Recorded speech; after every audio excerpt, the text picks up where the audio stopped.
Hello mga boss, samahan nyo akong gumawa ng clothing rack na gustong design ni Mrs. Una, sukatin natin ang tubular sa gustong measurement ni Mrs.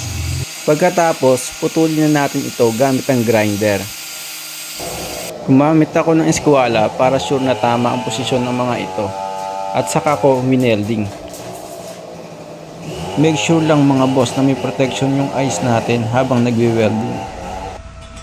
Double check natin para sure na eskwalado ang mga ito. Pagkatapos pagtugtungin lahat, tatakpan naman natin yung mga butas gamit ang body filler. Lagyan lang natin ng konting hardener at i-mix ng mabuti. Tinatapalan ko na ang mga butas at pati mga pinagdugtungan.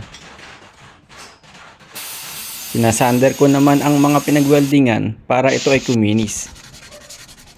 Tara mga boss, punta muna tayo sa Wilcon para bumili ng mga kulang na materials. Buti na lang meron na gustuhang gulong dito at spray paint gold na gusto ni Mrs. Kung wala, maghahanap pa tayo kung saan saan.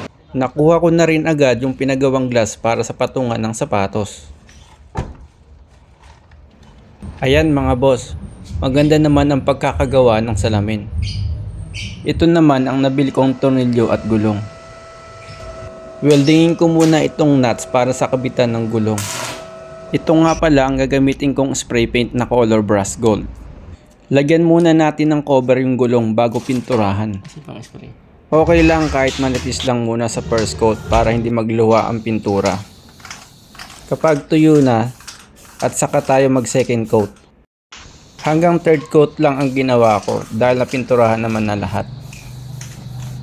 Dahil all gold ang gusto ni Mrs., pininturahan ko na rin pati ang gulong. Pagkatapos matuyo, niligay ko na muna yung mga gulong. Bago ikabit yung sabitan sa base, sukatin muna natin yung gitna ng pagdudugtungan.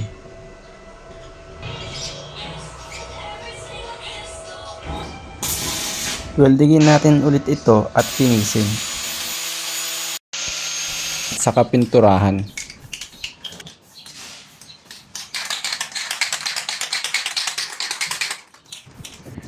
Tanggalin na natin cover ng mga gulong at ilagay na yung glass dahan-dahan.